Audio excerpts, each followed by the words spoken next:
வெங்காய ஊறுகாய் பண்ண போகிறோம். இது ரொம்ப ஈஸி. இது ஈஸியாக செஞ்சிடலாம். இதுக்கு வந்து நான் 3 வெங்காயம், நல்லா பெரிய வெங்காயத்தை நான் வந்து நல்லா கட் பண்ணி வச்சுருக்கேன். இதில் வந்து இந்த வெங்காயத்தில் வந்து கொஞ்சம் மஞ்சள் தூள் வேணுங்கிற அளவுக்கு, கொஞ்சம் சால்ட்டு போட்டு, மஞ்சளும் போட்டு கொஞ்சம் சால்ட்டும் போட்டு விரவி வச்சுக்கிறணும். நம்ம உப்பு, இதுக்கு தேவையான அளவுக்கு உப்பையும் போட்டு நல்லா நம்ம பெசறிடணும். ஒன்றா ஒரே மாதிரிக்கு நல்லா உப்பு மஞ்சளும் எல்லா இடத்துக்கும் படுற மாதிரிக்கு கொஞ்சம் நேரம் நம்ம பெசரி நம்ம வச்சுக்கிறணும்.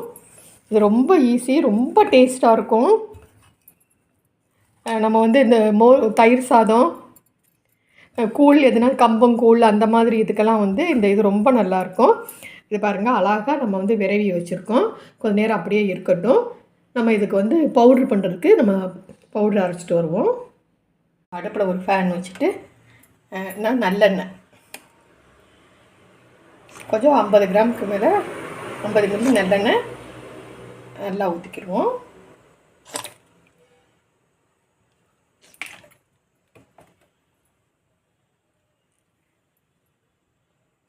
அது நல்லா காயட்டும். காஞ்சதுலேருந்து கொஞ்சம் கடுகு உளுந்தம் பருப்பு போட்டுக்கிடுவோம்.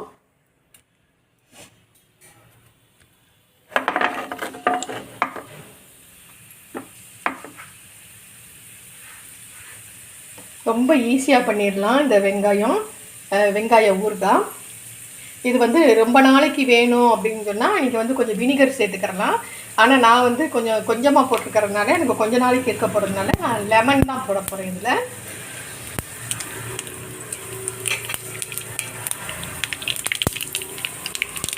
இதில் கருவேப்பிலை,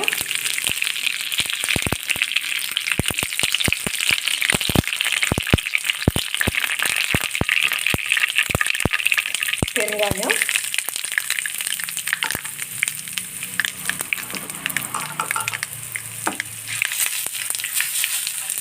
அவ்வளோதான்.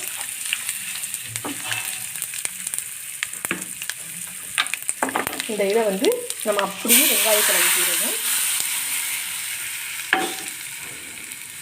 நம்ம இதில் தாளிச்செல்லாம் ஊற்றிட்டோம். இதை வந்து சும்மா காஷ்மீரி சில்லி கலருக்காக நான் ஒரு 1/2 ஸ்பூன் போட்டிருக்கேன். நம்ம வீட்டில் உள்ள மிளகாய் பொடி ஒரு 1/2 ஸ்பூன் போட்டிருக்கேன். நம்மளுக்கு தேவையான அளவுக்கு, இந்த அளவுக்கு தேவையான அளவுக்கு வெந்தயம் வறுத்து பவுட்ரு பண்ணியிருக்கேன்.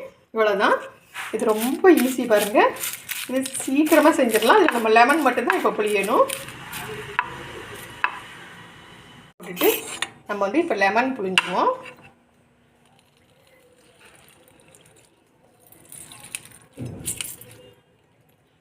நம்மளுக்கு வேணுங்கிற அளவுக்கு புளிப்புக்கு லெமன் போட்டுக்கலாம். எவ்வளோ வேணுமோ லெமன் போட்டுக்கலாம். நான் ஒரு 1.5 லெமன் நான் புளிகிறேன்.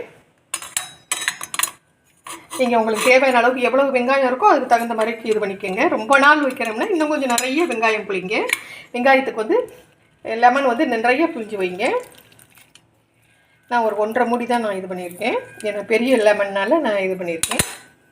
அவ்வளோதான். இதெல்லாம் உப்பு எல்லாம் பார்த்துட்டு நம்ம நல்லா ஒன்றா கிளறி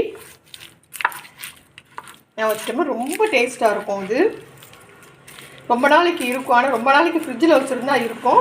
வெங்காயம் எப்போயுமே சீக்கிரம் கெட்டுரும். அதுவும் நம்ம பச்சை வெங்காயம் தான் நம்ம போட்டிருக்கோம். அதனால் கொஞ்சம் ஒரு 2-3 நாளைக்கு தான் இருக்கும். நீங்கள் ஃப்ரிட்ஜில் வச்சு நீங்கள் நல்லா சாப்பிடலாம். நம்ம வெங்காய ஊறுகாயில் நான் சாதம் பிசைஞ்சு வச்சுருக்கிறேன். இது ரொம்ப டேஸ்ட்டாக இருக்கும். இந்த கிரேவி, வெங்காய கிரேவி. இது வந்து நம்ம வந்து பட்டர்